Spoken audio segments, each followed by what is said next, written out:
le rôle du vêtement pour les Pequawamilnuts, j'imagine qu'au début, c'est sûrement pour protéger le corps, pour se protéger des intempéries. Et quand tu es en forêt, ben, il neige, il pleut, il vente. Ça fait que ça, toute la nature, quand elle décide de se déchaîner, il faut quand même être bien protégé. C'est un des premiers éléments. Il y a des techniques qui se sont développées, mettons le tannage de la peau. Il y a toutes des étapes. C'est ça qui est beau là-dedans. Tu vas chasser, puis après ça, tu apprêtes la peau. Il y a différentes manières. Puis c'est un besoin essentiel qui a été transmis de génération en génération. Moi, je sens comme deux mouvements, si on veut, dans le vêtement pour votre communauté. Il y a le côté traditionnel, de perpétuer des traditions, puis il y a le côté un petit peu plus artistique, créatif, d'expression. Est-ce que vous pouvez nous parler de ces deux pôles-là? Je trouve ça intéressant parce que il y a le pôle de la transmission des savoirs est important. On voit aujourd'hui les jeunes qui veulent transmettre ce qu'ils ont appris des aînés, mais il y en a d'autres qui, par la voie des arts, justement, veulent faire éclater ces techniques-là, parce qu'aujourd'hui, on a d'autres outils. On n'a plus les mêmes outils qu'on avait avant. Puis il y a toute la créativité qu'on retrouve dans les vêtements qui ont été faits il y a peut-être 50, 60 ans. Cette créativité-là est en train d'éclater. Puis moi, je trouve ça merveilleux, là, parce qu'on utilise beaucoup d'autres types de produits.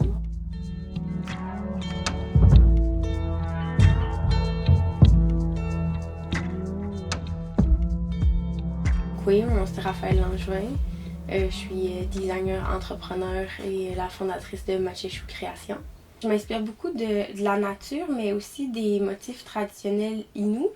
En fait, de toutes les Premières Nations de l'Est, parce que je trouve que de façon générale, chez les Premières Nations, on voit beaucoup les motifs de l'Ouest, les motifs de perlage métis, mais au niveau des Premières Nations de l'Est, il y avait vraiment un grand manque là, dans l'offre de tissu ou juste dans le vêtement de disponible.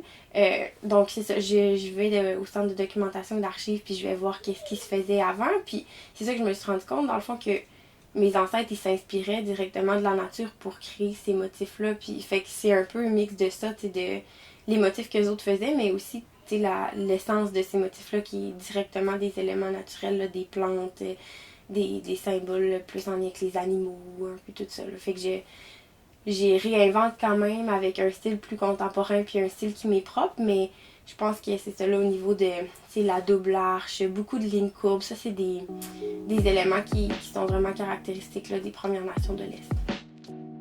Moi je suis ici depuis 1996, où j'ai pris la relève de mon père René, qui lui-même avait pris la relève de son père Tomé. C'est à l'époque de mon père René que la grosse transformation a eu lieu, c'est-à-dire qu'auparavant, c'était juste l'achat de matières premières ou de fourrure brute du trappeur.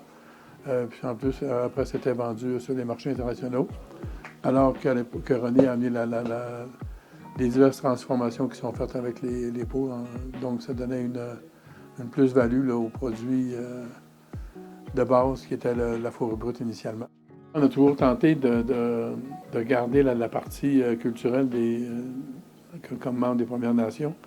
Entre autres, on a baptisé tous nos chapeaux par des noms, comme par exemple le chapeau de facteur, on l'appelle Tewiken, qui veut dire le tambour, le messager. Donc, on a toujours tenté de faire des liens à la fois sur la partie nominative comme la partie créative, en insérant des éléments du passé dans le présent. Donc, puis d'ailleurs, l'adage de l'entreprise, c'est tradition et modernité. Donc, on a toujours tenté de faire le lien entre ce qui était, ce qui est et se projeter dans l'avenir.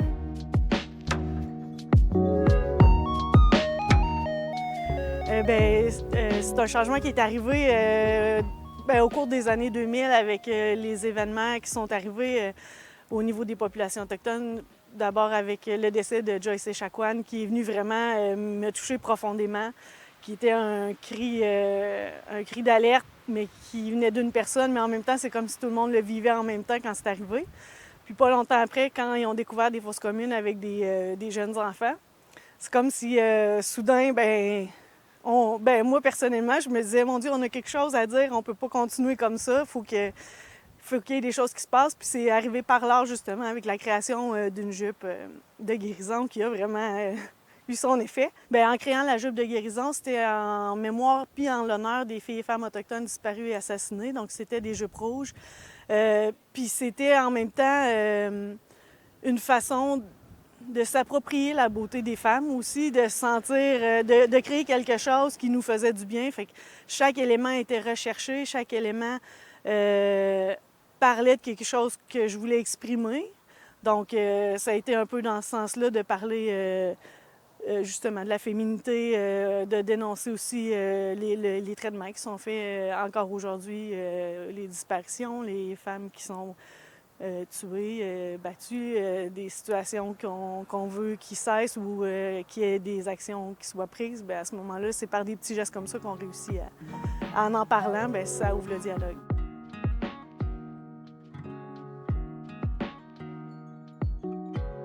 Ce qui m'a apporté à faire des vêtements, c'est vraiment mon cours en design de mode. Mais avant de faire mon cours en design de mode, dans le fond, j'avais fait une formation comme pour faire des vêtements traditionnels. Puis j'ai rencontré une patroniste, puis j'avais vraiment trippé de l'expérience, puis tout ça, comment faire des patrons, comment les modifier, puis tout ça. Puis j'avais vraiment aimé ça, fait que j'ai décidé de partir à Montréal étudier en design de mode. Ce qui m'a attirée dans le patron, c'est vraiment le côté manuel, le côté dessin, le côté, tu sais, parce que faire des patrons, c'est pas juste les dessiner non plus, tu sais, c'est plein, il y a des calculs, il y a des, tu sais, il faut tout que ça coïncide ensemble, c'est comme un peu, tu sais, j'ai tout le temps aimé les mathématiques, puis ces affaires-là, puis réfléchir, puis calculer, puis je pense qu'il y a un peu aussi de ce côté-là là-dedans qui m'a interpellée. Puis, tu sais, j'aime le dessin aussi, j'aime tout ce qui est créatif. Fait que j'aime ça pouvoir moi-même dessiner, puis ce que je vois dans ma tête, dans le fond. Fait que, tu sais, en étant patroniste, ben tu peux faire, t'as pas de limite, tu peux faire ce que tu veux.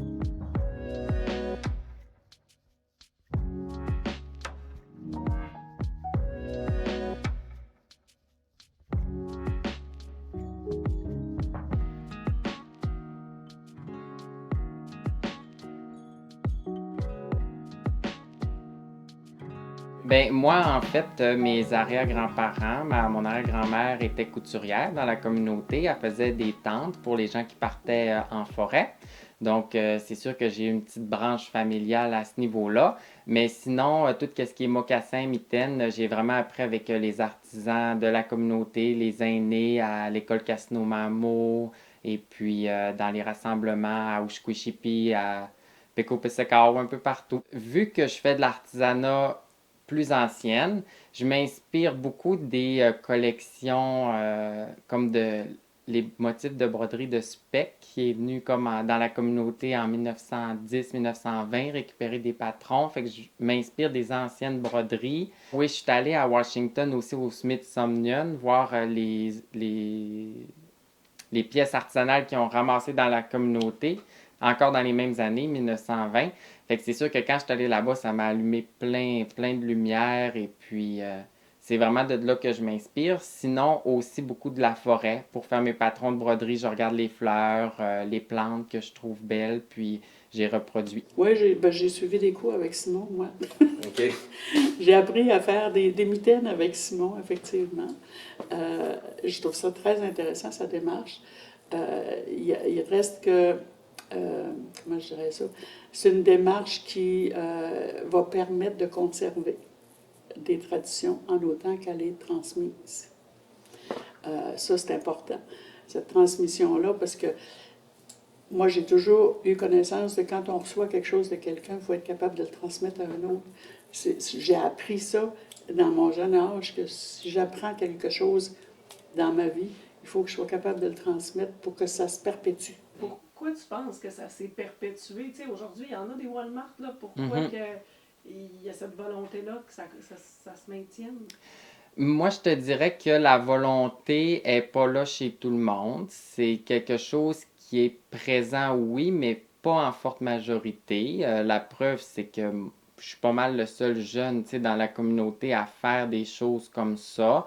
Mais je pense qu'au fil des années, puis en parlant, en faisant des expositions comme ça, ben ça peut peut-être développer puis susciter l'intérêt chez certains jeunes. Et puis c'est vraiment en parlant avec les aînés qu'on apprend à faire des choses comme ça. C'est pas en regardant des vidéos sur YouTube que tu vas apprendre comment faire de l'artisanat authentique. Donc, c'est vraiment quelque chose qui est propre à la communauté. Puis c'est vraiment en allant voir, comme je disais tout à l'heure, les aînés. C'est vraiment eux qui ont les connaissances à ce niveau-là. Puis certaines personnes aussi peuvent se mettre des barrières en ayant peur d'aller voir les aînés en se disant « je ne sais pas s'ils vont vouloir me le transmettre et tout ça ». Mais quand on arrive en discutant, en regardant, en observant, c'est beaucoup en observant qu'on apprend, bien là, à ce moment-là, ils sont plus ouverts à nous partager leurs connaissances. Je me souviens, par exemple, je dirais 1956, centenaire de la communauté ici. Les femmes, il y avait une frénésie dans la communauté. J'avais 9-10 ans dans ce temps-là. Mais je me souviens de la frénésie qu'il y avait chez les femmes parce qu'elles se faisaient des jupes. Elles se faisaient des jupes noires avec des rubans de couleur. Il y avait du bleu, du rouge, du jaune. Puis, il y avait une autre couleur, mais je ne me souviens plus, c'était peut-être du vert, là. Mais il y avait... Toutes les femmes avaient... Beaucoup de femmes avaient ce type de jupe-là. Puis il y en a dans la collection ici, au musée d'ailleurs. Puis ça, c'était à l'occasion du centenaire. Puis c'était vraiment important, là. Je me rappelle de toutes les femmes qui se voyaient pour coudre leur jupe. Les femmes avant, de toute façon, portaient les jupes tout le temps. Puis les femmes Innu portaient un tablier aussi. Sinon, les tabliers, il y en a eu beaucoup. Les aînés portaient beaucoup des tabliers. La jupe, je pense que c'était vraiment la religion catholique qui a amené la jupe, parce que c'était pas pratique dans le bois, la jupe. Et quand tu arrivais pour enjamber quelque chose avec une jupe, ça devait mal aller. Je ne sais pas comment ils étaient habillés avant, mais moi, je pense que c'est la religion catholique qui a amené la jupe pour la pudeur. Puis, rentrer dans l'église, tu ne pouvais pas montrer un morceau de peau, là. Mais c'est magnifique aujourd'hui. C'est une façon d'exprimer aussi ta fierté. Mais je pense aussi que c'est un élément qui est importé d'ailleurs. Okay. On le voit beaucoup dans les nations aux États-Unis, on le voit beaucoup dans l'Ouest. C'est un moyen d'affirmation. Puis c'est quelque chose qu'il ne faut pas oublier, que ça nous vient de la religion catholique, là. C'est pas un peu drôle aujourd'hui que ça soit comme un symbole de l'appropriation, puis finalement ça vient des Blancs, d'une certaine manière. Mais on l'a transporté, tu sais, on l'a transposé, dans le fond. On a pris ce que la religion catholique nous a apporté, puis nous a obligés, dans le fond, puis on l'a transposé dans un vêtement par lequel on s'affirme. Fait que puis tu sais, la jupe... Au centenaire, les jupes, il y avait juste des rubans. Aujourd'hui, on voit les femmes qui vont mettre des appliqués, différents modèles d'appliqués. J'en m'en suis fait faire une, moi, quand j'allais à Chicago. Puis la madame qui me l'a fait, elle m'a mis un appliqué d'une femme debout. Tu sais, comme pour montrer la fierté d'être femme. Le vêtement, c'est identitaire, là. C'est comme une façon de dire au monde qui on est, c'est comment on se comporte, qu'est-ce qu'on transmet aux gens. Puis je pense qu'à Meshtewiyat, on est rendu à une étape où on est vraiment fiers de qu'est-ce qu'on est. T'sais, on a vécu des choses terribles, mais on a enclenché un processus de guérison. Puis là, on est à cette étape-là de dire, ben, on est encore là, on est fiers, notre culture est riche, elle est encore vivante, puis il faut le montrer, dans la vie de tous les jours, puis peu importe où ce qu'on va. Fait autant pour les cérémonies qu'on s'est réappropriées que dans la vie de tous les jours, on est fiers d'être Première Nation, on se cache plus, c'est plus une honte, c'est vraiment une grande fierté. Fait que je pense que c'est ça, le vêtement a un grand rôle à jouer dans cette affirmation identitaire-là, puis cette fierté.